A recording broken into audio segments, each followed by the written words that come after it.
अजित पवारांच्या मुख्यमंत्री पदावरून शरद पवार गटाच्या जयंत पाटलांनी सूचक विधान केले। अजित पवारांनी जर पक्ष सोडला नसता तर आगामी काळात ते मुख्यमंत्री झाले असते असं विधान जयंत पाटील यांनी केलं।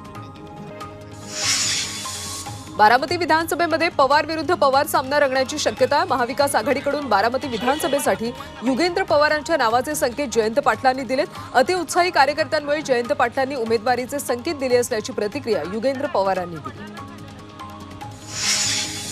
अजित पवारांच्या जनसन्मान यात्रेमध्ये शरद पवारांचे होर्डिंग झळकले। ते पुढच्या विधानसभेला निवडून आलेले दिसणार नाहीत, याची आम्ही काळजी घेऊ असा उल्लेख असलेले होर्डिंग्स सध्या चर्चेचा विषय ठरतात। उपमुख्यमंत्री अजित पवार यांच्या गुलाबी जॅकेटवरून राज्यभर जोरदार चर्चा सुरू आहे। अजित पवारांच्या बदलत्या रंगाचा त्यांना निवडणुकीत फायदा होणार नाही असा मिश्किल टोला शरद पवारांनी अजित पवारांच्या गुलाबी जॅकेटवरून लगावला। मुख्यमंत्री पदाबाबत पृथ्वीराज चव्हाणांनी व्यक्त केलेले मत दुर्लक्षित करण्यासारखं नाही असं विधान शरद पवारांनी केले।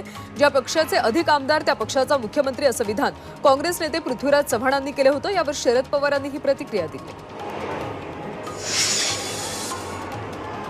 विधानसभा निवडणुकीची पक्षाची संपूर्ण जबाबदारी देवेंद्र फडणवीसांच्या खांद्यावर देण्यात आल्याची माहिती समोर आली। विधानसभेच्या जागा निश्चितीचा अधिकार, मतदारसंघात फेरबदल करण्याचेही अधिकार देवेंद्र फडणवीसांकडे देण्यात आले। 16 ऑगस्टला भाजपचे राष्ट्रीय अध्यक्ष जे.पी. नड्डा पश्चिम महाराष्ट्राच्या दौऱ्यावर येणार आहेत। भाजपचे कराड दक्षिण विधानसभा मतदारसंघाचे नेते अतुल भोसले यांच्या मतदारसंघात भव्य जनसंवाद मेळावा होणार आहे। या कार्यक्रमासाठी उपमुख्यमंत्री देवेंद्र फडणवीस यांच्यासह इतर पक्षाचे महत्त्वाचे नेते उपस्थित राहणार। विधानसभेमध्ये विकासाचा मुद्दा महत्त्वाचा राहणार असल्याचा विश्वास खासदार सुनील तटकरे यांनी व्यक्त केला। तर 20 ऑगस्टपासून महायुती प्रचाराचा देखील सुरुवात करणार असल्याची माहिती तटकरे यांनी दिली। जागा वाटपाबाबत सन्मानजनक तोडगा काढला जाणार असल्याचं तटकरे यांनी म्हटलं। जागा वाटपात राष्ट्रवादीला चांगल्या जागा मिळतील असा आशावाद मदत आणि पुनर्वसन मंत्री अनिल पाटलांनी व्यक्त केला। महायुतीच्या कामांचा धडाका बघून महाविकास आघाडीच्या नेत्यांच्या पायाखालची वाळू सरकली असा टोला देखील पाटील यांनी लगावला। भिवंडी लोकसभा मतदारसंघात येणाऱ्या भिवंडी पश्चिम, शहापूर आणि मुरबाड या 3 विधानसभांवर शरद पवार पक्षाचे खासदार सुरेश म्हात्रे उर्फ बाळ्या मामा यांनी दावा केला। तर मुस्लिम मतदार काँग्रेसच्या बाजूने नाहीत असं देखील यावेळी म्हात्रेंनी म्हटलं। नंदुरबारच्या धडगाव नगरपंचायत निवडणुकीमध्ये शिवसेना शिंदे गटाचा भगवा फडकला। काँग्रेसला धक्का देत शिंदे गटाच्या उमेदवारांनी विजय मिळवला। प्रभाग क्रमांक 14 मध्ये काँग्रेसचे नगरसेविका बीना पावरा यांनी आपला पदाचा राजीनामा दिल्यानंतर त्या जागेवर पुन्हा पोटनिवडणूक घेण्यात आली होती। कोल्हापुरातल्या केशवराव भोसले नाट्यगृहाच्या पुनर्बांधणीच्या पार्श्वभूमीवर खासदार शाहू छत्रपतींनी सर्वपक्षीय बैठक बोलावली होती। या दुर्घटनेची सीबीआय चौकशी करावी अशी मागणी शाहू छत्रपतींनी केली। तर पालकमंत्री हसन मुश्रीफांकडून नाट्यगृहाचं काम आचारसंहितेमध्ये अडकण्याची भीती व्यक्त करण्यात आली। भास्कर जाधवांनी नेत्यांना सबुरीचा सल्ला दिला। राज्यात विकृत परिस्थिती निर्माण झाली। अमोल मिटकरी, राज ठाकरे कुणाच्याही हल्ल्याचं मी समर्थन करत नाही। उद्धव ठाकरेंच्या गाडीवरच्या हल्ल्याचा निषेध करावा तेवढा कमी असल्याचं म्हणत आता इथेच थांबाचा सबुरीचा सल्ला भास्कर जाधव यांनी नेत्यांना दिला। ते चिपळूणमध्ये बोलत होते। इंदापूरच्या निरमवागीमध्ये माजी मंत्री हर्षवर्धन पाटलांनी विकास कामांवरून आमदार दत्तात्रय भरणेंवर बोचरी टीका केली। आपल्याला 10 वर्ष अडवलंच आहे, आणखी 2 महिने अडवतील, नंतर आपण आहोत। आपल्याला देवेंद्र फडणवीस आणि अजित पवार यांनी शब्द दिल्याचं हर्षवर्धन पाटील यांनी म्हटलं। महाविकास आघाडी सरकारविरोधात आयपीएस अधिकारी परमबीर सिंग यांनी केलेले आरोप ही वस्तुस्थिती असल्याचं मुख्यमंत्री एकनाथ शिंदे म्हणाले। यावर योग्य वेळी आपण सविस्तर बोलणार असल्याचं त्यांनी म्हटलं। मुंबईचे पोलीस आयुक्त परमबीर सिंग यांनी केलेल्या आरोपांवर शरद पवार यांनी सवाल उपस्थित केले। परमबीर सिंग यांचं वक्तव्य बेजबाबदार आहे। सरकारने त्यांच्या विरोधात कारवाई केली होती अशी माहितीही पवार यांनी दिली। 3 वर्षांनंतर परमबीर सिंग यांना आता जाग का आली असा प्रश्न देखील शरद पवारांनी विचारला। अनिल देशमुख जेलमधून बाहेर येऊन 2 वर्ष झाले, मात्र विधानसभा निवडणुका जवळ आल्यानं निवडणुका डोळ्यासमोर ठेवून देशमुख सध्या आरोप करत असल्याची टीका भाजप आमदार परिणय फुके यांनी केली। अनिल देशमुख यांची नार्को टेस्ट करण्याची मागणी फुके यांनी केली। संजय राऊतांवर नरेश म्हस्केंनी टीका केली। शरद पवारांच्या पेरोलवर संजय राऊत काम करत असल्याचं म्हस्केंनी म्हटलंय। तर पवारांच्या पक्षातले संजय राऊत हे भाडोत्री आहेत असं देखील यावेळी त्यांनी म्हटलं। मातोश्री बाहेर आंदोलन करणारे अल्पसंख्याकांचं काम करता असं म्हणत म्हस्केंनी निशाणा साधला। नाशिकच्या आदिवासी विकास भवनातल्या बैठकीमध्ये विधानसभा उपाध्यक्ष नरहरी झिरवाळ आणि माजी आमदार जेपी गावित यांच्यामध्ये शाब्दिक बाचाबाची झाली. तुम्ही सरकारची बाजू घेऊ नका, निर्णय केव्हा घेणार ते कळवा, अशा शब्दात जेपी गावितांनी झिरवाळांना सुनावलं. मातोश्री बाहेर आंदोलन करणारे लोक मुख्यमंत्र्यांचे होते असा आरोप खासदार संजय राऊत यांनी केला. या आरोपांचं मंत्री दादा भुसे यांनी खंडन केलं. संजय राऊत हा भोंगा संपूर्ण महाराष्ट्रातल्या जनतेची दिशाभूल करत असतो, त्याला महत्त्व देऊ नये असं भुसे यांनी म्हटलं. हे सगळे भाजपचे दक्षिण रायगड जिल्हा उपाध्यक्ष दिलीप भोईर यांनी केलेल्या टीकेला शिवसेना जिल्हा प्रमुख राजा केणी यांनी उत्तर दिले. टीका जरूर करा, पण वैयक्तिक टीका करताना ती वस्तुस्थितीला धरून असावी. आम्ही काही चोऱ्या केल्या तर त्यांनी सिद्ध करून दाखवावं असं केणी म्हणाले.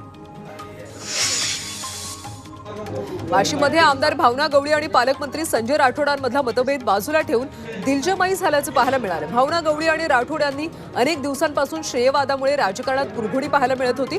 यावर राठोडांना विचारले असता आमच्यामध्ये कुठलेही मतभेद नसल्याचं त्यांनी म्हटलं. सकाळचा भोंगा राजकीय षड्यंत्र घेऊन सकाळी वाजत असल्याची टीका आमदार भावना गवळी यांनी संजय राऊतांवर केली. मातोश्री समोर जे मुस्लिमांकडून आंदोलन करण्यात आलं होतं त्यावर मुख्यमंत्री शिंदेंनी संजय राऊतांवर जे आरोप केले त्याला प्रत्युत्तर भावना गवळींनी दिले. भाजपचे आमदार राम शिंदे यांचा जामखेड इथल्या नागेश्वराच्या यात्रेसोबत फिरतानाचा व्हिडिओ सोशल मीडियावर व्हायरल झाला. यात्रेमध्ये गुंड निलेश घायवळ आणि भाजप आमदार राम शिंदे एकत्रित दिसले.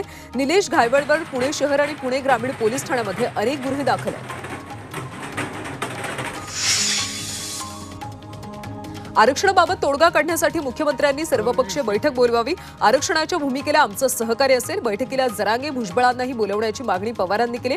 तसंच 50% मर्यादा वाढवण्याचे अधिकार केंद्राला आहेत, त्यामुळे केंद्रानं पुढाकार घेऊन यावर मार्ग काढण्याचं आवाहन शरद पवार यांनी केलं. राज ठाकरेंनी केलेल्या टीकेला शरद पवारांनी उत्तर दिले. राज ठाकरेंनी कारण नसताना माझं नाव घेतलं, सर्वच गोष्टींना मीच जबाबदार कसा, असा सवाल शरद पवारांनी केला. मराठवाड्यात झालेल्या आंदोलनामागे शरद पवारांचा हात असल्याचा आरोप राज ठाकरेंनी केला होता, त्याला शरद पवार यांनी उत्तर दिलं. राज ठाकरेंमध्ये हिंमत असेल तर त्यांनी फडणवीसांच्या विरोधात बोलावं असं आव्हान रोहित पवारांनी केले. गेल्या लोकसभेत राज ठाकरे मोदींच्या विरोधात होते, मात्र त्यानंतरच्या 5 वर्षात काय बदल झाला, राज ठाकरे भाजपासमोर झुकले, अशी टीका यावेळी रोहित पवार यांनी केली. मराठा आरक्षण विरोधात फडणवीसांचे कार्यकर्ते कोर्टात जात असल्याचा आरोप रोहित पवारांनी केला. तर सत्तेतल्या लोकांकडे अधिकार आहेत, मात्र तरीही ते आरक्षणाबाबत निर्णय घेत नसल्याचं रोहित पवार यांनी म्हटलं. आरक्षणासाठी रोहित पवारांचा पाठिंबा असल्याचं त्यांनी यावेळी स्पष्ट केलं. मराठा आणि ओबीसी समाजात सरकार वाद निर्माण करत असल्याची टीका काँग्रेस नेते विजय वडेट्टीवार यांनी केली. 202 आमदारांचा पाठिंबा असल्याचा सरकारचा दावा आहे, मग मराठा आरक्षणाचा प्रश्न का सोडवत नाही, असा सवाल देखील त्यांनी विचारला. मराठा आरक्षणाच्या मुद्द्यावर कुणी राजकारण करत असेल तर त्याला तुडू, असा थेट इशारा अखिल भारतीय छावा संघटनेचे अध्यक्ष नानासाहेब जावळे पाटलांनी दिलाय. सर्वच राजकीय पक्षांनी एकत्र येऊन मराठा आरक्षणाचा मुद्दा सोडवावा, अन्यथा मराठा समाजातले तरुण नक्षलवादी होतील, असं जावळे पाटील यांनी लातूरच्या पत्रकार परिषदेत म्हटलं. धुळे जिल्ह्या दौऱ्यावरती जनसन्मान यात्रेसाठी आलेल्या उपमुख्यमंत्री अजित पवार यांना सकल मराठा समाजाच्या वतीनं भेटण्याचा प्रयत्न झाला, मात्र पोलिसांनी या कार्यकर्त्यांना ताब्यात घेतल्यामुळे त्यांची भेट होऊ शकली नाही. त्यावेळी मराठा आंदोलकांनी जोरदार घोषणाबाजी केली. सोलापुरात खासदार अमोल कोल्हे यांच्यासमोर मराठा कार्यकर्त्यांनी जोरदार घोषणाबाजी केली. मोहोळ इथल्या शिवस्वराज्य यात्रेचा कार्यक्रम संपल्यानंतर कोल्हे यांच्या गाडीसमोर येत एक मराठा लाख मराठा अशी घोषणाबाजी करण्यात आली. मराठा आरक्षणाबाबत भूमिका स्पष्ट करण्याची मागणी मराठा समाजाकडून करण्यात आली.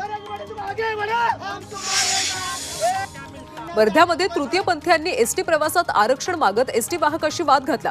महिलांप्रमाणे तृतीयपंथीयांनाही एसटी तिकिटात आरक्षण देण्याची मागणी त्यांनी केली. कायद्यापुढे सगळे समान असल्यानं आपल्यालाही हक्क मिळाला पाहिजे, अशी मागणी त्यांनी लावून धरली. विरोधी पक्षनेते राहुल गांधी पुढच्या महिन्यात अमेरिकेच्या दौऱ्यावर जातात. सप्टेंबरमधल्या या दौऱ्यामध्ये त्यांचा भरगच्च कार्यक्रम असणार आहे. यामध्ये ते Dallas, Washington, new Jersey, Chicago आणि लॉस एंजेलिस शहरामध्ये भेटी देणार आहेत. तसंच तिथे ते तरुणांशी संवाद साधणार आहेत. मुंबईतल्या जे रुग्णालयामधल्या डॉक्टरांनी कॅन्डल मार्च काढला. कोलकात्यामधल्या प्रशिक्षणार्थी महिला डॉक्टरवर बलात्कार करून नंतर तिची हत्या करण्यात आली होती. याच्या निषेधार्थ हा मोर्चा काढण्यात आला.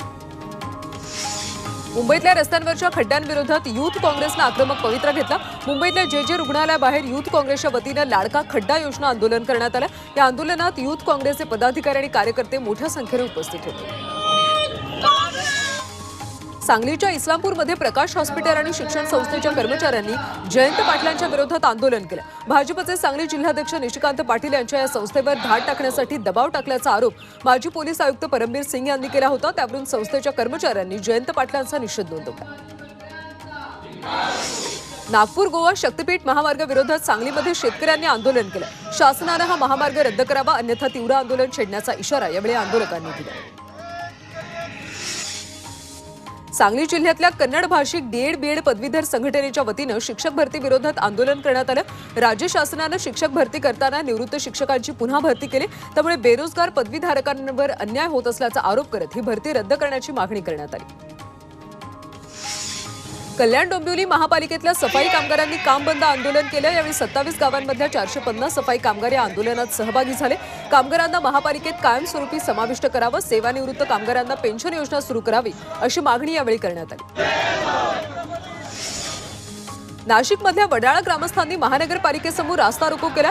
गावातल्या लाईट, पाणी तसंच रस्त्यांच्या समस्येकडे प्रशासनाचं दुर्लक्ष होत असल्यानं मोर्चा काढण्यात आला। गेल्या 2 दिवसांपासून गावात पाणी नसल्यानं नागरिक आक्रमक झाले। पुण्यातल्या बार्टी बाहेर काँग्रेस कार्यकर्ते आक्रमक झाले। यावेळी पोलीस आणि काँग्रेस कार्यकर्त्यांमध्ये झटापट झाली। 2022 मधल्या 763 विद्यार्थ्यांना अद्यापर्यंत कुठल्याही प्रकारची अधिछात्रवृत्ती देण्यात आली नसल्यानं काँग्रेस कार्यकर्ते आक्रमक झाले। आता 100% अधिछात्रवृत्ती देण्याची मागणी करण्यात आली। रायगडच्या कर्जतमध्ये महावितरणच्या कारभाराविरोधात ग्राहकांनी आंदोलन केलं। सतत वीज पुरवठा खंडित होत असताना भरमसाठ वीज बिल येत असल्याचा आरोप आंदोलकांनी केला। या विरोधात कर्जतमध्ये वीज ग्राहक संघर्ष समितीच्या वतीनं बेमुदत साखळी उपोषण सुरू केलं। तुमच्यावर अन्याय होणार असेल तर मी स्वतः केंद्र सरकार आणि एनडीएतल्या सर्व घटक पक्ष वक्फ बोर्डाच्या विधेयकाबाबत चर्चा करू, असं मोठं विधान अजित पवारांनी केलं। नाशिकमध्ये अल्पसंख्याकांनी अजित पवारांना निवेदन दिलं, त्यावेळी ते बोलले। राज्य सरकारनं पीओपी गणेश मूर्तींवर बंदी घातली आहे। 4 फुटांखालच्या गणेश मूर्ती ही शाडूच्या मातीची असणं बंधनकारक आहे। कल्याण डोंबिवली महापालिका हद्दीतल्या गणेश कला केंद्रांना पीओपी मूर्तींच्या बंदीची सक्ती महापालिकेने केली, त्यामुळे गणेश मूर्तीकारांचा व्यवसाय डबघाईला आला। रस्ता मागणीसाठी गेलेल्या ग्रामस्थांना खासदार म्हणाले, खासदार फंडातून हा रस्ता देता येत नाही। खासदार फंड रस्त्याला द्यायला काय पत्रावळ्या वाटायच्या आहेत का, असा सवाल बीडचे खासदार बजरंग सोनावणे यांनी केला। नियोजन समिती ही धनंजय मुंडेंकडे आहे, त्यांच्याकडे जा असा सल्ला देखील खासदार बजरंग सोनावणे यांनी दिला। पिंपरी चिंचवड शहरामधल्या रस्त्यांची अक्षरशः चाळण झाली। शहराच्या सर्वच भागातल्या रस्त्यांवर खड्डे पडले, त्यामुळे प्रवाशांचे मोठे हाल होतात। महापालिका मात्र याबाबत कोणतीही ठोस भूमिका घेत नाही।